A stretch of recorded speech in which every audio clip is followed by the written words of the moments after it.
Hi hello welcome back to my channel mini vlog. ఇది morning to afternoon vlog అనమాట. Morning లేవగానే ఇది Sunday vlog అండి.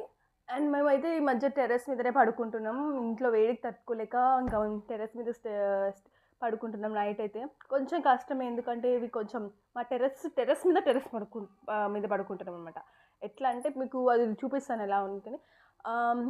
Next మన ఈరోజు పొద్దున్న లేపింది ఎవరంటే సూర్యుడు లేపాడనమాట. పొద్దున్నే ఎండొచ్చి మా మీద పడగానే ఫస్ట్ నేనే లేచా. నెక్స్ట్ పిల్లల్ని లేపుకొని తీసుకొని పోవాలి. బట్ నేను ఆ టెర్రస్ మీదకి ఎక్కి మళ్ళీ ఇంకో టెర్రస్ మీద పడుకున్నాం అనమాట. అదైతే ఫుల్ అంత గాలి రాదు. ఇదైతే కొంచెం ఓపెన్గా ఉంది కాబట్టి ఇక్కడ పడుకున్నాము. అండ్ మీకు చూపిస్తుంది అనమాట ఫుల్ లొకేషన్ ఎట్లుంటుందని. అన్ని బిల్డింగ్సే అండి. ఊళ్ళో అయితే మనకి మంచిగా చెట్లు అవన్నీ కనిపిస్తాయి. ఇక్కడ అన్ని బిల్డింగ్సే అనమాట పూరా. అక్కడ చూసారా అంత కొండ అనమాట. కొండ ప్లస్ అక్కడ స్టే రూమ్స్ అవన్నీ తిరుమల. అండ్ ఈ పక్క ఇది కొండ అనమాట. ఇక్కడ స్టే రూమ్స్ అంటారు. సో మాకు దగ్గరే రైల్వే స్టేషన్ కూడా దగ్గరే అనమాట. రైల్వే స్టేషన్ కూడా అటు పక్క ఉంది. మాకు ఆ వాయిస్ కూడా వినిపిస్తుంది అనమాట. నెక్స్ట్ ఇంకా అది కిందికి రాగా పిల్లల్ని తీసుకొచ్చేసి ఇంకా బట్టలు అవన్నీ తీసుకొచ్చేసి అందుకే వీడియో తీయలేదు. అండ్ కిందికి రాగానే మనకి ఫస్ట్ స్టార్ట్ చేసేది పిల్లలకి బ్రషింగ్ చెప్పేసేస్తున్నాను. సండే అయినా డే రొటీన్ అనేది కంటిన్యూ అవుతుంది కాబట్టి వాళ్ళకి బ్రష్ ఇచ్చేసాను. బ్రష్ చేసి మా శారీ తీసుకుంటాను. వీడైతే కొంచెం మొండి చేస్తాడు, చిన్నోడు కదా, బ్రష్ చేయమని చాలా మొండి చేసేస్తాడు. ఫైనల్గా తీసుకున్నాడు, చేసేస్తాడు. అండ్ చేపించేయాలి బెస్ట్. నేను అడిగాడు చేసుకోడు, నేనే చేపిస్తాను. సో నెక్స్ట్ ఏంటంటే మీరు సండే స్పెషల్ మీ ఇంట్లో ఏంటండి, మా ఇంట్లో ఏంటంటే నేను రాబోయే క్లిప్లో చూడండి. అండ్ బ్రషింగ్ అయిపోగానే స్నానాలు అనమాట. వాళ్ళకి బట్టలు తీసి పక్కన పెట్టేసా. స్నానాలు చేయించాను, ఒక పని అయిపోతుందండి నాకు. అందుకు ముందు బట్టలు స్నానాలు బ్రష్ అయిపోయింది. అండ్ వాళ్ళకి టిఫిన్కి సండే అనగానే మనకి ఏదో పెద్ద విరిగా తీయాలి చేసి పెట్టాలని అయితే ఏమి ఉండదు. సో నేను సింపుల్గా చేసేసా. గోధుమ పిండి రాగి పిండి దోశ అనమాట. రాగి పిండి అయితే ఒరిజినల్ అది ప్యాకెటే తీసుకున్నా. లూజ్ అంటే రెడీమేడ్ ప్యాకెటే తీసుకున్నా. అవి తీసుకొని ఇంకా ఇది బేకింగ్ సోడా అవి వేసి కొద్దిగా లైట్గా వేసి సాల్ట్ వేసి వాటర్ వేసి ఇంకా చేసుకోవడం. అండ్ ప్లెయిన్గా అయితే అంత టేస్ట్ ఉండదని నేను దీంట్లో మళ్ళీ మీకు టమాటోస్ అవి కూడా నేను మిక్స్ చేసాను. టమాటో ఆనియన్ మిక్స్ చేసి సింపుల్గా అంటే కొంచెం బాగుంటుంది టేస్ట్ అనేది దాన్ని. కానీ మిర్చి అయితే పిల్లలు కదా కాబట్టి మిర్చి యాడ్ చేసుకోవాలి. పెద్దవాళ్ళు తినాలనుకుంటే మిర్చి యాడ్ చేసుకోవాలి. ఇన్స్టెంట్ బ్రేక్ఫాస్ట్ అండ్ ఎమర్జెన్సీకి చేసుకోవచ్చు అనమాట. టక్కున బాగుంటుంది. సో నేను పిల్లల వరకు చేసుకున్నాను. నాకు నైట్ రైస్ ఉంది. సో రైస్ వేసుకొని పెరిగేసుకొని తినేద్దామని ఫిక్స్ అయ్యా. వాళ్ళకైతే దోశ ఇచ్చా. అండ్ మీకు ఎప్పుడైనా ట్రై చేయకపోతే ట్రై చేయండి. సింపుల్ గోధుమ పిండి దోశ కన్నా గోధుమ పిండి కన్నా రాగి పిండి గోధుమ పిండి దోశలు బాగుంటాయండి, ట్రై చేయండి. అండ్ నెక్స్ట్ స్నానాలు అయిపోయాయి, అన్నీ అయిపోయాయి. అండ్ నాన్ వెజ్ తెచ్చాడనమాట మా ఆయన సండే స్పెషల్. సో దానికి కావాల్సిన ఐటమ్స్ చిన్నవి ఉంటాయి కదా, అవి వెళ్ళి కిరాణా షాప్లోకి వెళ్ళి తెచ్చాను. So minimum garam masala chicken masala అయితే ప్రెసెంట్ అయితే ఇంట్లో చేయట్లేదు, నేను స్టాక్ ఏం పెట్టుకోవట్లేదు. సో నేను డైరెక్ట్ షాప్కి వెళ్ళి తెచ్చాను. అల్లం వెల్లుల్లి పేస్ట్ కూడా కొద్దిగా ఉంది ఇంట్లో. సో అప్పటికప్పుడు మళ్ళీ బలిచి చేసినంత టైం వేస్ట్ అండ్ అంత టైం లేదు, లేట్ అయిపోతుంది అనేసి అక్కడ రెడీమేడ్ తెచ్చుకున్నాను అల్లం పేస్ట్ కూడా. అండ్ పుదీనా లేదు ఇంట్లో. బగార్ రైస్కి పుదీనా మెయిన్ ఫ్లేవర్ కాబట్టి పుదీనా తెచ్చుకున్నా. అండ్ సమ్ చికెన్ మసాలా 2 ప్యాకెట్లు ఎందుకు తెచ్చానంటే సేఫ్ సైడ్కి ఇంకో ప్యాకెట్ ఎక్స్ట్రా ఉంటుంది ఎప్పుడన్నా అనేసి తెచ్చుకున్నాను ఒకేసారి. అండ్ దిస్ వాజ్ సాజీరా మనకు తెలుసు, బగార్ రైస్ సాజీరా ఫ్లేవర్ బాగుంటుంది. Pudina and shahjeera is main item in bagara rice.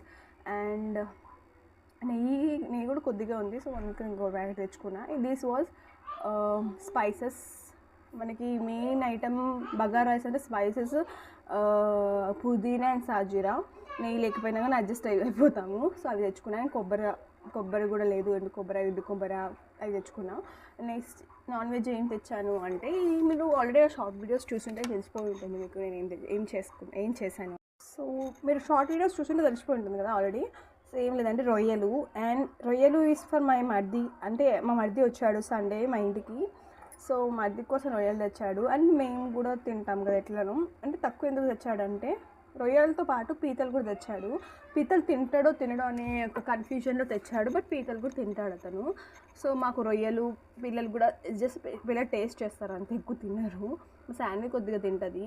So వాళ్ళ కోసం రొయ్యలు అండ్ మా హస్బెండ్ కోసం పీతలు తెచ్చుకున్నాడు అనమాట. ఎలా క్లీన్ చేయాలో ఆల్రెడీ మీకు తెలిసే ఉంటుంది. రొయ్యల్లో ఎస్పెషల్లీ ఏంటంటే మధ్యలో నరంలాగా ఉంటుందండి బ్లాక్ కలర్, అది డెఫినెట్లీ తీసి క్లీన్ చేసుకోవాలి. వాళ్ళు తీయకుండా చేసుకుంటే ఏంటి ప్రాబ్లం అంటే డైజెషన్ ప్రాబ్లం అలా వస్తుందని చెప్తున్నారు. సో నేనైతే తీసే క్లీన్ చేశాను. నా క్లిప్ యాడ్ చేయలేదు, లాంగ్ అయిపోతుంది అనేసి వీడియో. అవి క్లీన్ చేసిన తర్వాత నేను ప్రీవియస్ వీడియో ఇంతకుముందు చేసినప్పుడు కూడా చూపించే ఉంటాను. ఆ వీడియో కూడా మీకు షార్ట్ వీడియోలో అప్లోడ్ చేశాను ఎలా తీయాలనేది. అండ్ ఇది పసుపు సాల్ట్ వేసి 2-3 టైమ్స్ అట్లా క్లీన్ చేసేసుకోవాలి. ఎక్కువ పిసుకనండి, నేను వీడియోలో అట్లా కనిపిస్తుంది, ఎక్కువ పిసుకలేదు, జస్ట్ రఫ్ కాకుండా లైట్గా అట్లా కడిగేసి సాల్ట్ అండ్ పసుపు వేసేసి క్లీన్ చేసుకోవాలి. సేమ్ ప్రోటీన్ ఇందులో, బట్ దీంట్లో మనము అది నరం గిరం ఏమి ఉండదు అనమాట. ఆల్రెడీ క్లీన్ చేసేస్తారు, బట్ మీకు చూపిస్తాను బ్లాక్ కలర్ ఉంది, అది తీసేసుకోవాలి అంతే. బ్లాక్ ఎల్లోది ఉంటుంది మధ్యలో, అది తీసేసుకొని క్లీన్ చేసుకుంటే సరిపోతుంది. అండ్ కర్రీ చేయాలనుకునే వాళ్ళు ఎలానే చేసుకొని డైరెక్ట్గా వేసుకున్నా కూడా ఎగిపోతాయి. బట్ నేను ఏంటంటే ఆ పులుసు దిగాలనేసి ఒకటి కాలు చేతులు అంటారు కదా, అవి తీసేసి మరీ చేస్తాను. Cleaning same process, salt and పసుపు వేసేసి 2-3 టైమ్స్ క్లీన్ చేసేస్తే సరిపోతుంది.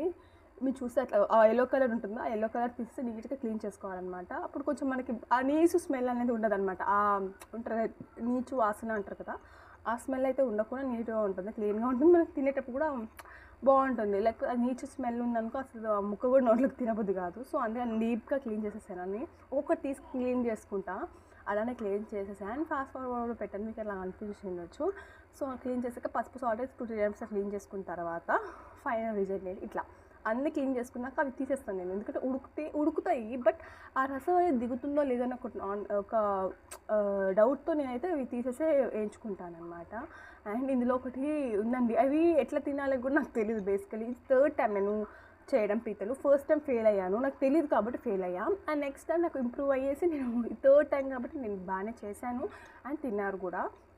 అంటే ఏం బాగాలేదు అని అనము, ఏదైనా మిస్టేక్స్ అయితే ఏం చెప్పలేదు కాబట్టి బాగానే ఉందని నేను ఫీల్ అవుతున్నా. అండ్ అవి చూస్తే చేపలాగానే ఉంది, చేప పళ్ళులాగా అని ముళ్ళు కడిగేటప్పుడు కూడా ముళ్ళు గుచ్చుకుంటున్నాయి అనమాట.